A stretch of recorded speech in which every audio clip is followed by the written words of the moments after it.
Welcome to the deep dive. Great to be here. Today, you've tasked us with a really deep dive into the long and layered history of Cambodia. Yeah, it's quite a story. We've got this comprehensive brief history of Cambodia document you shared. Exactly. And our mission is to really pull out the key insights, those cultural threads that make up this whole narrative. Right, going all the way from the earliest kingdoms right up to the challenges they face today. Okay, let's get into it. Let's unpack this. All right.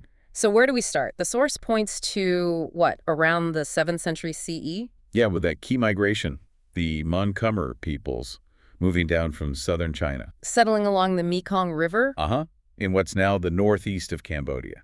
And that really laid the groundwork for, everything that followed. This movement of people sort of setting the stage. Precisely. And from these early settlements, we see Chenla emerge. That's the first identifiable major Khmer kingdom. Chenla, okay. And their capital was Isanapura. Isanapura, yeah. Think of this as the initial spark, forging that distinct Khmer identity, politically and culturally. Got it. Then, fast forward a bit, mid-9th century, things really shift with Angkor. Oh, big time.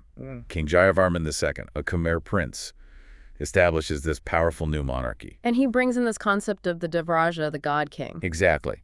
Which wasn't just about leadership. It brought a really strong wave of Hindu cultural ideas and practices along with it. Interesting. And this period wasn't just internal changes, there was more engagement internationally. Definitely.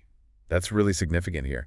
The Khmers were actively trading, with neighbors, with the Indian subcontinent. And adopting technology, too, from India. Right. Advanced Indian tech. Yeah. And their water management systems were incredible.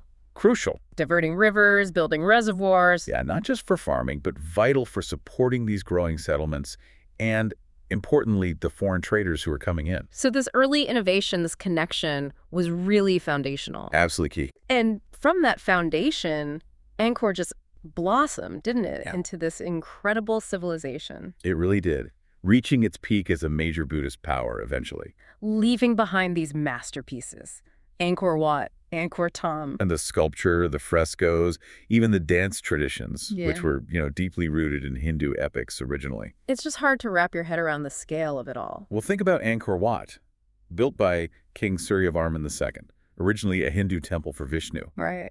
But it was more than just religious. It was this colossal project integrating science, art, craft, huge amounts of labor. All designed to reflect the Hindu cosmology. Mount Meru, the ocean of milk. Exactly. On this grand scale, it was a powerful statement, about the empire's ambition, its worldview, its ability to mobilize everything. Wow. But as powerful as they were, empires faced challenges. Always. And for Angkor, by the 13th century, the threat was growing from the Siamese. The ancestors of modern Thais, expanding their own power. Yeah. Frequent attacks started chipping away at Khmer land.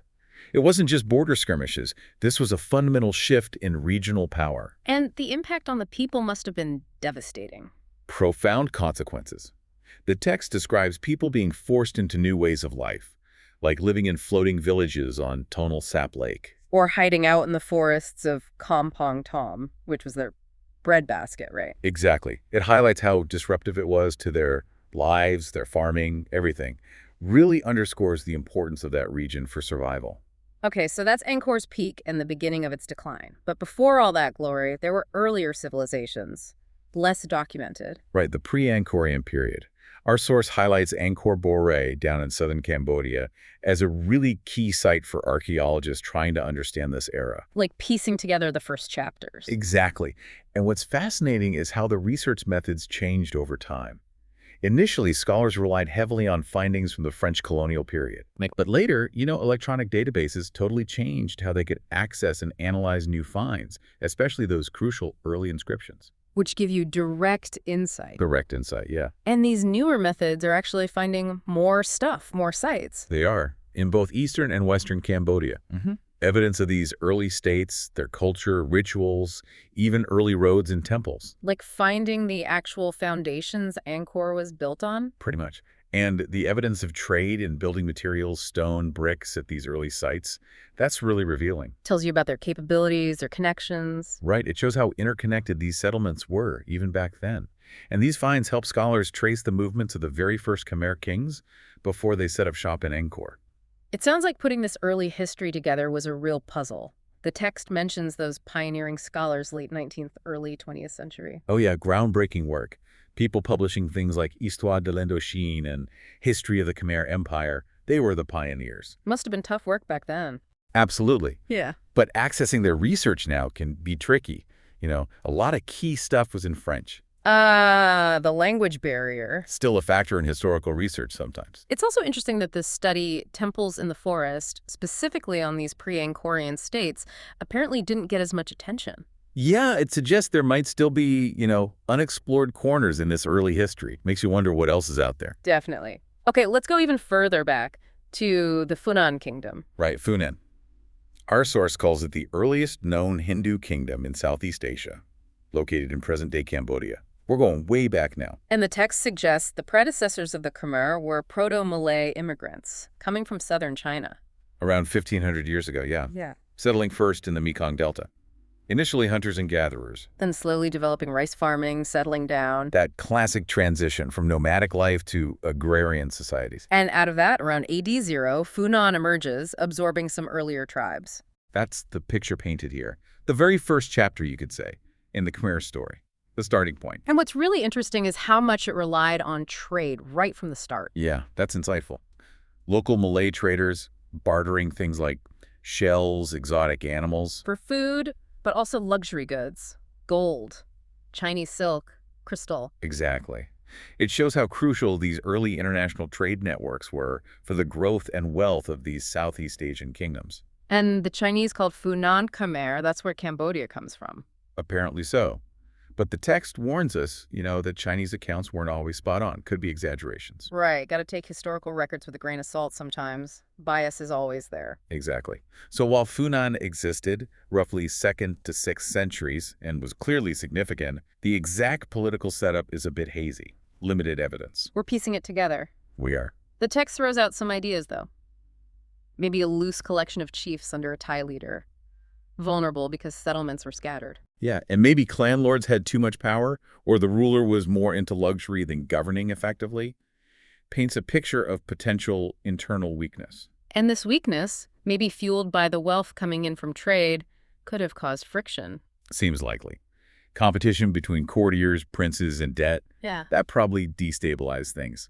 Maybe even led to losing territory like the Seven Cities, which is now Songkhla. Shows the high stakes involved. Definitely. Okay, so after Funan, we get Chenla, located more in the northeast coastal area of the Gulf of Thailand. Right. The text basically sees Chenla as Funan's successor, especially in pushing agricultural expansion in the Mekong Basin. Kind of like Angkor did later, but further south. A continuation of that focus. Exactly.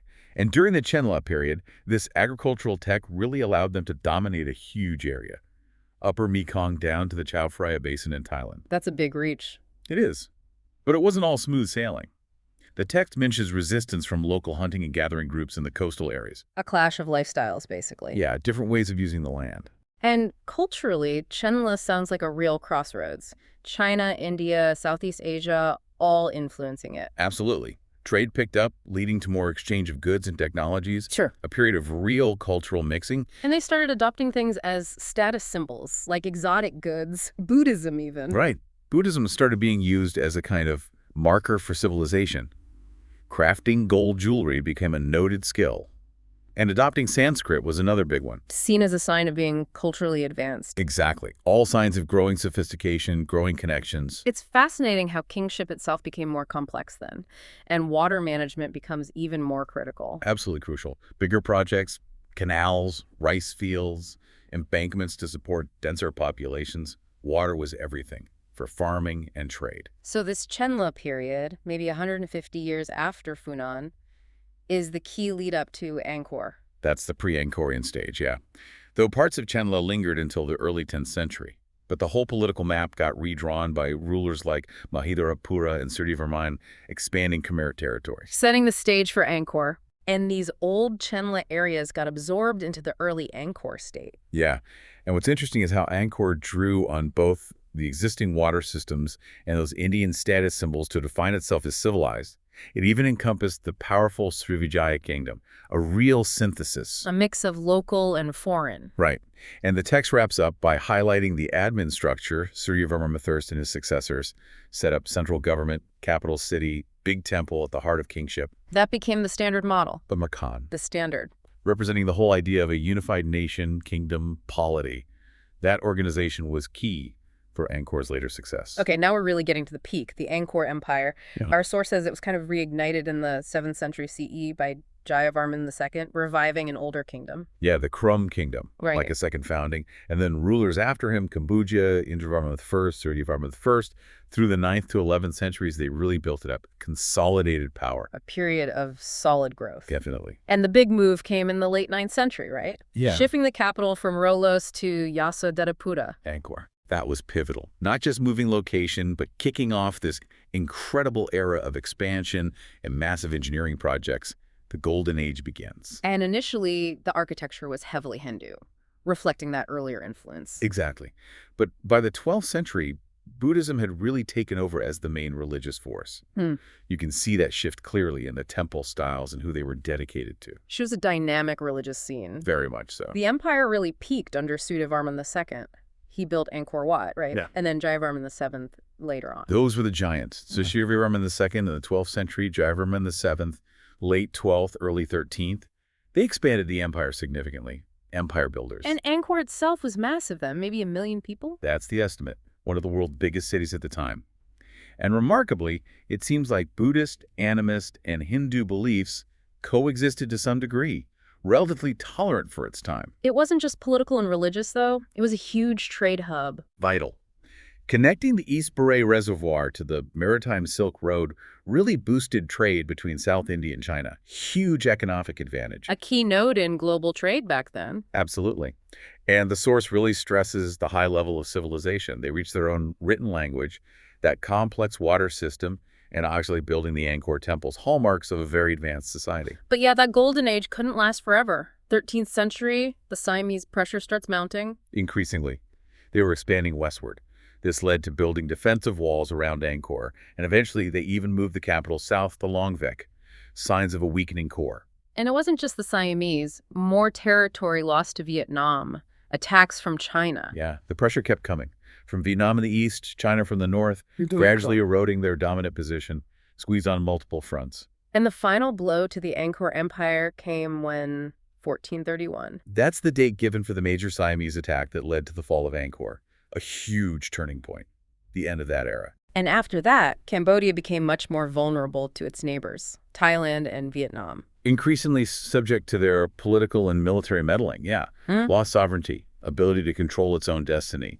The power balance in Southeast Asia had really shifted. The capital moved again, after Longvek fell in the 16th century, to Udong. Right, but even Udong proved vulnerable. The instability just continued. More invasions, late 17th, 18th centuries, more land loss. Yes, from both Thailand and Vietnam. Annexing more territory, shrinking the kingdom further. A period of major loss. So by 1800, Cambodia was basically under Siamese control, a palace state. Pretty much. Underscores how much external control there was. Cambodia had become a kind of buffer zone. And then came the French, mid-19th century, first via Siam, then leading to colonization. Exactly. Establishment of the modern kingdom of Cambodia, but under French colonization. A whole new layer of external domination. And the source just briefly touches on modern histoy then, Sihanouk's time, WWII, leading up to the Khmer Rouge. Setting the stage for the really difficult recent history. Okay, let's shift focus a bit. Away from just politics and war to the incredible cultural achievements of the Khmer Empire. Yes, absolutely vital. And the source rightly points out that the religious architecture is the bedrock. So many temples still standing. More than just old buildings, they're like a window into that world. Totally. And the sheer ingenuity, the skill needed, incredible artisans, sculptors, but also needing that strong central rule for centuries to pull off these massive projects. Speaks volumes about their organization. It really does. The text mentions specific temples built or expanded under Jayavarman II and his successors, especially in the 11th century. Angkor, Sandan Mountain, Priyavihir. Iconic sites, each with its own story. Priyavihir perched dramatically on that cliff. Amazing. And the whole Angkor area is just this treasure trove, right? Unrivaled collection of temples, many still intact, covered in jungle. That image of history and nature tangled together is so powerful, a tangible link to the past. And Angkor Wat is obviously the most famous. The scale, the bas-reliefs, the sunrises. It's a global icon for a reason, a primary destination, a huge symbol of Cambodian pride, often compared to the pyramids or Petra. And there's been a recent surge in interest, hasn't there? Studying its history, its meaning. Absolutely, continues to fascinate people. Key to understanding the Khmer worldview and what they achieved, its story is still unfolding.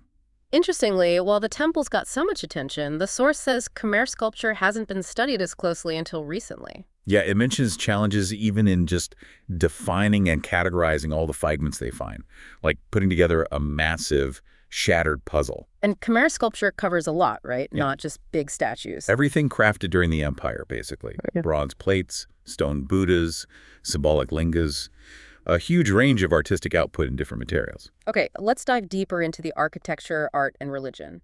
The source acknowledges the terrible destruction by the Khmer Rouge. A tragic loss of cultural heritage. But it also notes important remnants still exist at places like Kokir and Priya Khan, glimpses from before the main Angkor period. Those jungle sites sound amazing. Harder to reach, maybe, but peaceful. Exactly. A different feel from the grandeur of Angkor Wat. And those lowland brick and laterite sites also give you a sense of the empire's past scale. Quieter reminders. The source gives a useful breakdown of architecture into 3 periods: Rolowas, Angkor, and post-Angkor. Yeah, Rolo's using laterite and brick, often weathered carvings.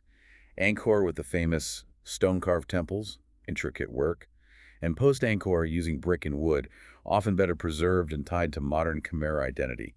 Helps track the evolution. And Cambodia today is mainly Buddhist, king as defender of the faith. Predominantly Buddhist, yes. So most surviving temples are monasteries, often with carvings of the Jataka tales, the Buddha's past lives. But it wasn't always just Buddhist. Hinduism was big early on. Crucial to remember that religious pluralism. There were separate Hindu temples, though many are ruined now. Reminders of that earlier diversity. And the text classifies art into monumental sculpture and decorative arts. Right, with monumental sculpture broken down further by style. Wasn't just one style throughout the empire. And Angkorian sculpture was really groundbreaking. Nothing like it before in terms of scale. Unprecedented in size and conception for the region. And the source stresses how closely art and architecture were linked. Sculpture mainly in temples, and the styles mirrored each other, deeply connected. What about language? Inscriptions, how do they help? Philology gives huge insights into Angkor's development, often backed up by Chinese historical texts. But like we said, the pre-Angkorian period is tougher. Less evidence survives, fewer puzzle pieces. And non-Cambodian inscriptions, though rare, are important too. Very important, giving clues about Funan's name or political turmoil in the region. External perspectives can be really valuable. And what about their philosophy, their deeper culture? The text says archaeology, inscriptions, literature hint at a complex society, ideas about ancestry, but the specifics of Khmer linguistics and philosophy still need more research. Lots of unanswered questions. Brahmanism was the first official religion, leading to Sanskrit literature. Yeah, but sadly, most of that literature is lost. Later, Buddhism took over, bringing Buddhist sculptures, Pali and Sanskrit texts, popular Khmer works with universal themes. Shows a really well-established religion by the 13th century. But we don't know much about the ruler's specific ethics or philosophy. Our understanding there is still pretty limited, unfortunately. Okay, circling back to the decline of Angkor, it wasn't just about building temples. They faced big challenges. Big challenges, internal and external, even as they were building these amazing monuments. The whole urban setup of Angkor, the water management, the intensive farming that was key to its success, but also a vulnerability. Exactly. Complex systems that made it thrive could also be disrupted or decay over time. And there was a power struggle emerging between the kings and Buddhist leaders. Yeah, the source points to that. Challenges over the symbols of sacred kingship. That internal struggle likely weakened central control. It wasn't just outside threats. And we see a slowdown in building those massive temples. A gradual decline in that kind of monumentalism suggests maybe a shift in patronage, maybe fewer resources, less central authority. Society's focus was changing. It's still amazing to think how those reservoirs and canals fueled everything. A super productive rice region, all that infrastructure. They were master builders, those Angkorian kings, especially between about 850 and 1300 CE. Their legacy is literally carved in stone and water. The sheer scale, the rich sculpture, it screams ambition and power. It really does. But the archaeology is clear. First half of the 15th century, things change.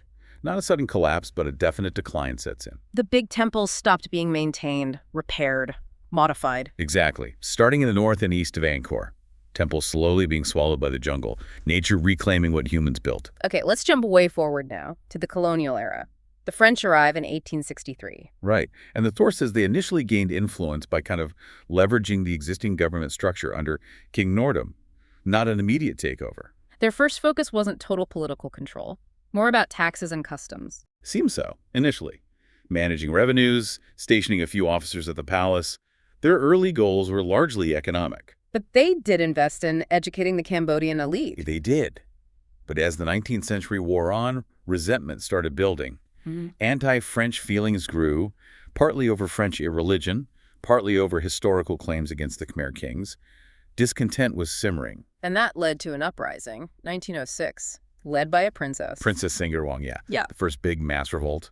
And the source really emphasizes the peasant dissatisfaction driving at high taxes, forced labor, hitting them where it hurt. The text describes real hardships, doesn't it? Tax defaults, natural disasters, resources being taken for French WWI efforts, even sending Cambodian soldiers to Europe. Yeah, a period of serious hardship and exploitation for ordinary people. Plus, the text mentions racist attitudes, derogatory terms being used against Cambodians. And Cambodia even lost political rights for a while, regained them after 21 years of violence. Right, lost in 1919, regained later, shows the instability, the fluctuating power dynamics. The source mentions massacres by French forces in Kampong Som. It does. And accusations against French biographers about how they wrote about this period, though the French government itself wasn't held accountable. Reminds you of the complexities, the uncomfortable truths of colonial history. And the irony, right? A colonial power talking about liberty while restricting the freedom of the people they rule. A fundamental contradiction of colonialism. Exactly. So, digging deeper into French colonization, Cambodia in 1863 wanted to unite its provinces. That was a key goal for them then. And the French protectorate was set up, formally forbidding direct French intervention in local affairs, on paper anyway. King Norodom was put on the throne under French influence, but didn't have much real power. Very constrained. France controlled the army, foreign affairs. The text notes his political inexperience, calls him the village head dismissively. Plus, constant meddling from Siam limited him too. Operating in a tight spot. Very much so. The formal protectorate was 1865, and the French pushed for Cambodia to give up key provinces. Battambang, Siem Reap. Yeah, the French resident advocated for that.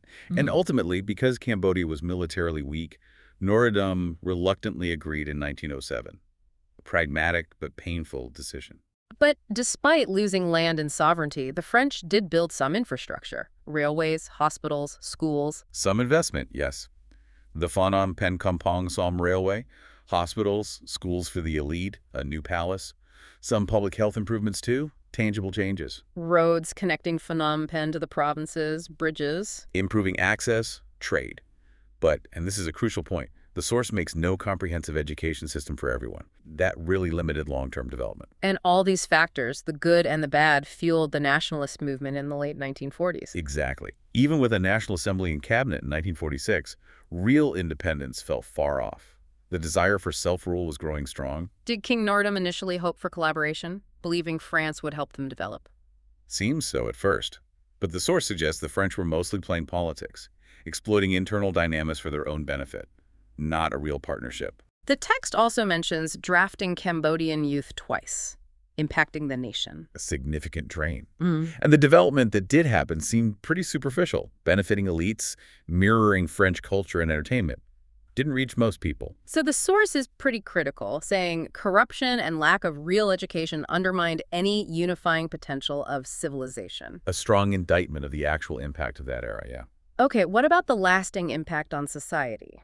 The source brings in the later devastation first, the bombing, the landmines. Yeah, crucial context. Reminds us Cambodia became one of the most bombed and mined countries ever. Deep scars. People longed for peace after 1998, but the fighting against the Khmer Rouge remnants continued into '99. A difficult, long road to real stability. Peace wasn't just declared, it had to be secured. And mine clearing was tough. Poor techniques, setbacks. Big hurdles. which led to developing mine awareness programs that also taught practical skills, tailoring publishing, alongside the safety info. A holistic approach. And recognizing the need for cultural healing, too, like theater programming, joint awareness campaigns. Right, sharing resources, using a common symbol, showing the importance of culture and rebuilding. What about specific traditions? Silk weaving. The source talks about how it adapted to fashion, but kept distinct Cambodian traits more robust, less delicate than some others. A resilient tradition. And textiles as visual stories, conveying meaning, ceremonial, social, political. Powerful narratives woven in thread. It mentions birth ceremonies dedicated to weaving historic patterns, preserving techniques, festival details, more than just cloth. There's a writer's perspective mentioned, contrasting the wild environment with the weaving. Yeah, but also noting misunderstandings sometimes, like altering patterns or lengths inappropriately, shows the challenges of preservation. But local senders adapted, keeping tradition alive while meeting changing tastes.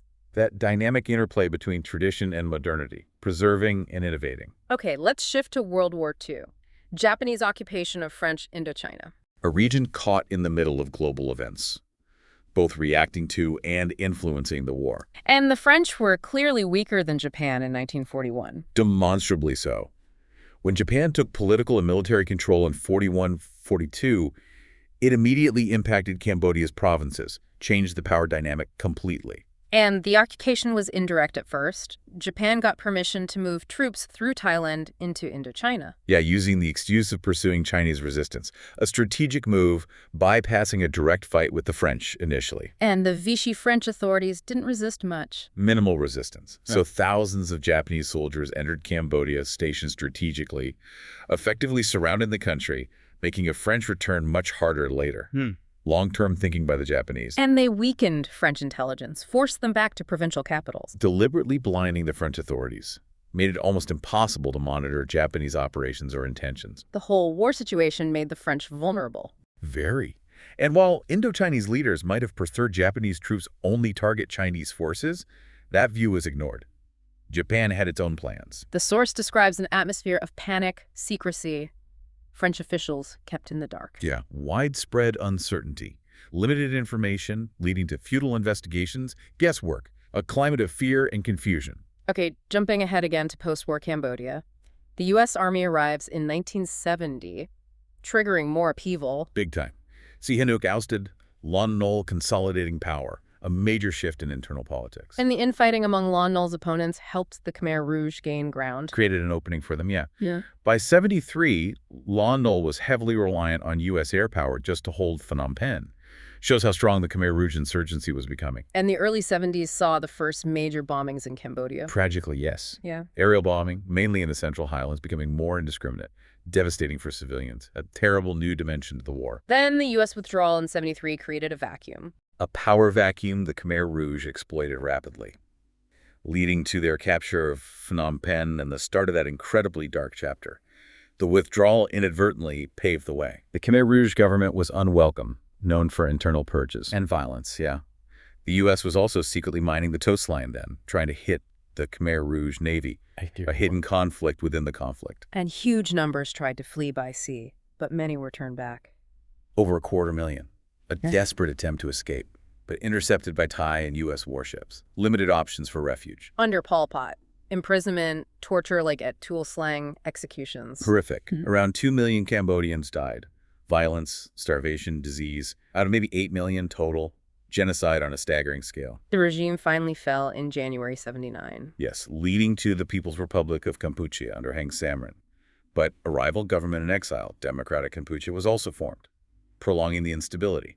Pol Pot's rule ended, but not the conflict. Then long negotiations led to the Paris Peace Accords in 91. Complex talks involving all the factions.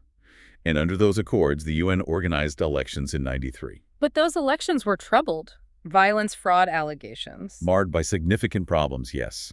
Didn't lead to immediate peace. The path was still very rocky. And fighting broke out again in 97, between factions. Open fighting. Key politicians fled, the coalition government dissolved, political opponents arrested or killed. The power struggle went on. But thankfully, since 1998, things have been relatively peaceful, economically stable. An unprecedented period of relative peace, yeah. Remaining armed groups were eventually disarmed. a major welcome shift after decades of war. Okay, let's focus specifically on the Khmer Rouge regime now. Lon Nol falls April 17, 1975. Pol Pot takes over. Swift, decisive takeover. And for 3 years, 8 months, 20 days, they ran this extreme totalitarian regime. Democratic Kampuchea in name, but absolute Khmer Rouge control. Radical, oppressive rule. And the source says when they entered Phnom Penh, they weren't actually a unified force. Not really. Initially allied with North Vietnam, ironically, but soon became bitter enemies of the wider communist movement. Their ideology was unique and ultimately self-destructive. Their victory started that horrific period: repression, forced displacement, mass killings. Estimates range from 1.4 to 2.5 million deaths. The human cost is just staggering. And while Pol Pot is the name everyone knows, the source argues it wasn't just him. Right. A complex mix of factors. The fear from the war, the followers who carried out orders, even problematic support from other communist regimes. Responsibility was more spread out than often thought. There are also allegations about their tactics before taking power. Bombings causing huge deaths. Yeah, targeting the populace. And claims about enemy command being smuggled in after victory. The text also mentions first-hand accounts of daily life under them, chilling glimpses of that era. So they officially take power April 75. Pol Pot wants to erase urban life, Western influence entirely. Completely. Radical revolutionary goals in the most destructive way possible. So they emptied the cities. Phnom, provincial towns. Everyone marched to the countryside. April 75. A massive, brutal act of social engineering. Cities were seen as corrupt, part of the old order they had to destroy. And forced labor in the countryside. Long hours, little food, harsh punishment. Back-breaking work, 13 hours a day often. Collective farms, totally inadequate food. Any resistance met with severe punishment, torture, execution. A regime built on terror. Education, westernization seen as corrupting. To be eradicated. Totally rejected. And these extreme policies led to those massive death tolls, 1.5 to 2 million, maybe 20–25% of the whole population. Systematic dismantling of a society. They actually praised the brutality of the old regime when they took over, declared an era of cooperation. The irony is sickening. Initial steps included making Lon Nol's lands public property, echoing some old policies, a deceptive start. But before any real change, people were dehumanized, reduced to bare lives. That chilling phrase from a Khmer Rouge member. The victory celebrations in Phnom Penh quickly turned to repression, mass murder, black pajamas, forced labor.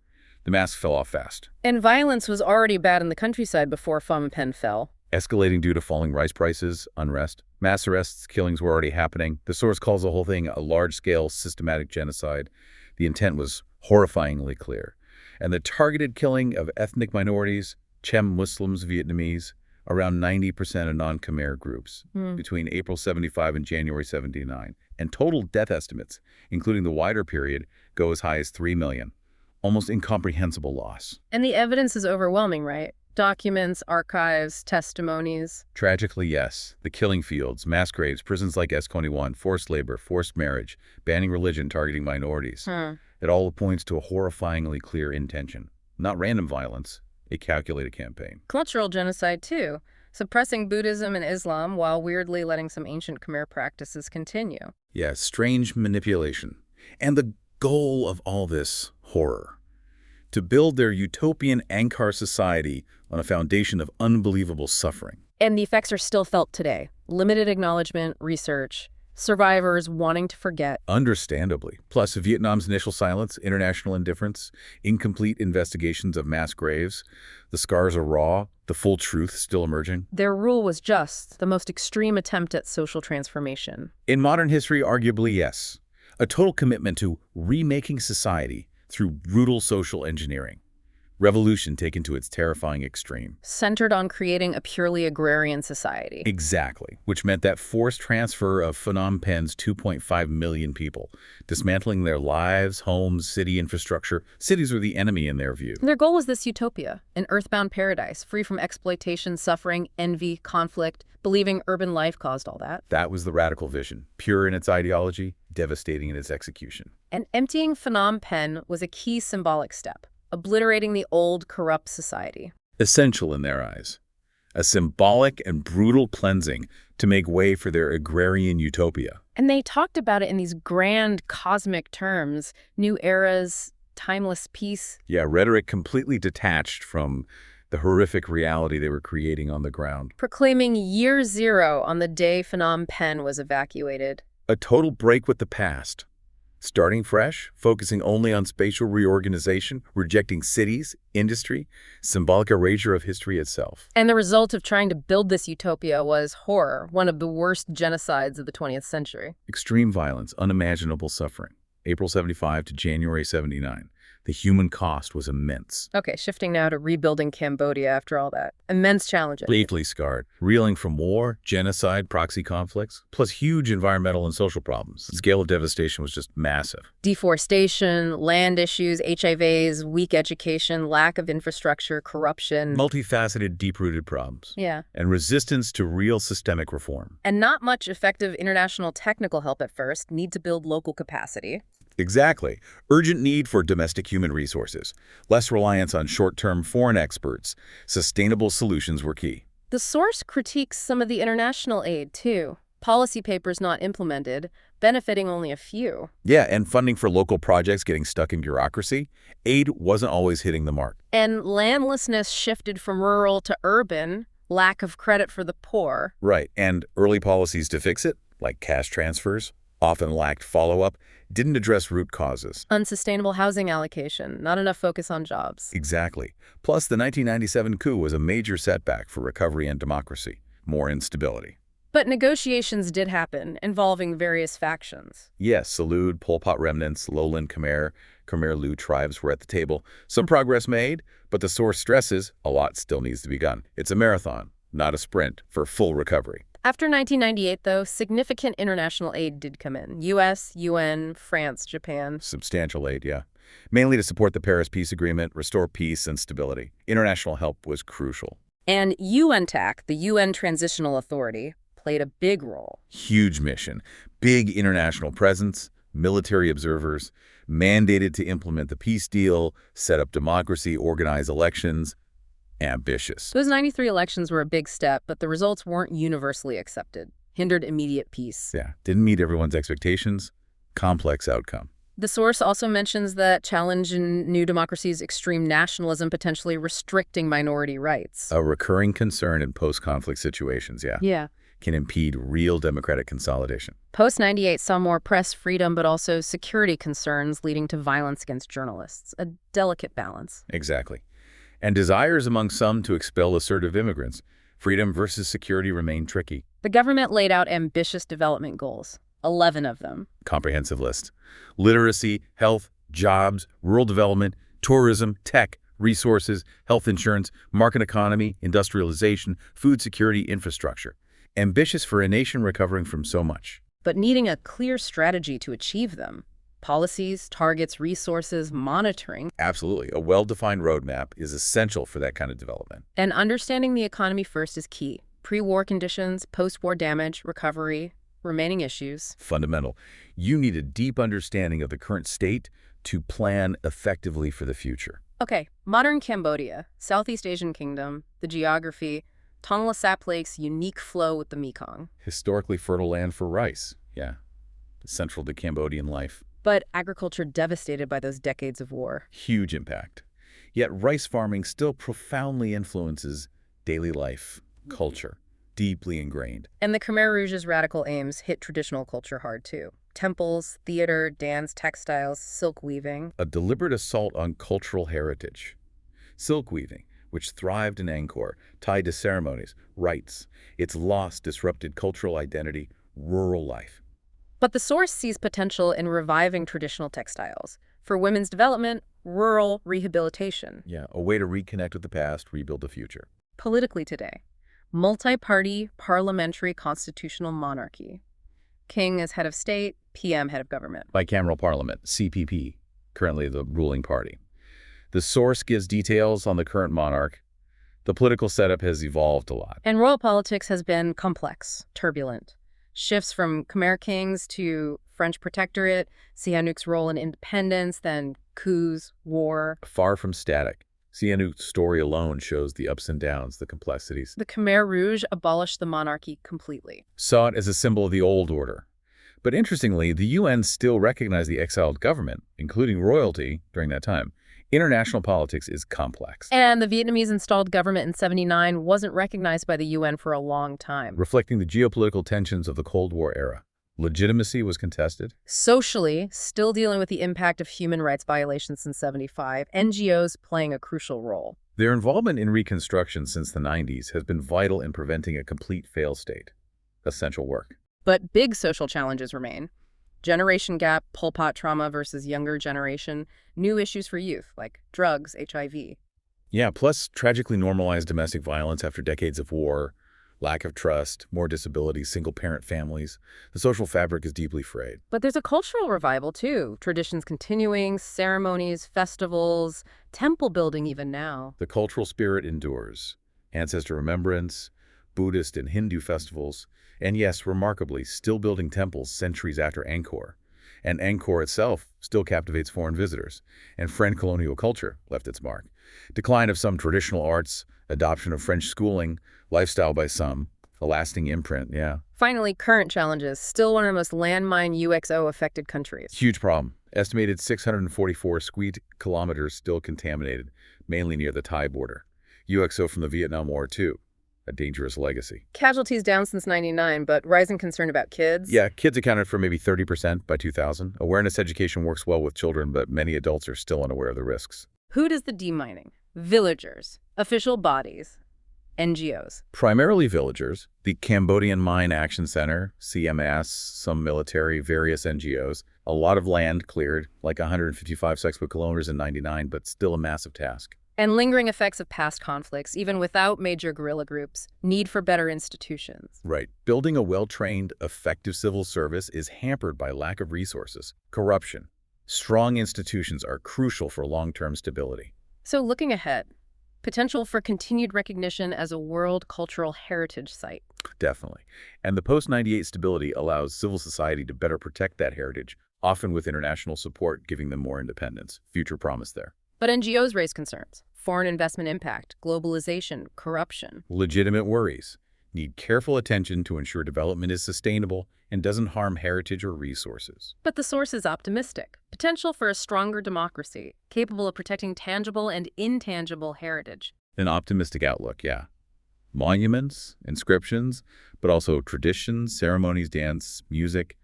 The future holds that possibility. A future blending old and new. Angkor ruins, rural life, colonial remnants, modern development. That complex mix. Yeah. And the source touches on the difficulty of putting ideals into practice after so much upheaval. Global citizenship complexities. And a warning about imposing outside morality. Neoliberalism, the mission for culture being more than just freedom of movement. A thought-provoking final point about nurturing a more holistic world. So wrapping up this deep dive, we've covered millennia, earliest roots, Angkor's glory, colonial trials, Khmer Rouge horrors, rebuilding efforts, an epic sweep. And the key takeaways really are the incredible resilience of the Cambodian people, the enduring power of their rich culture, and that constant push and pull between internal forces and external influences shaping their long, often difficult story. So thinking about that long history of adaptation, of survival, what unique contributions might Cambodia offer the world now, navigating the 21st century? Now that's where it gets really interesting. Food for thought.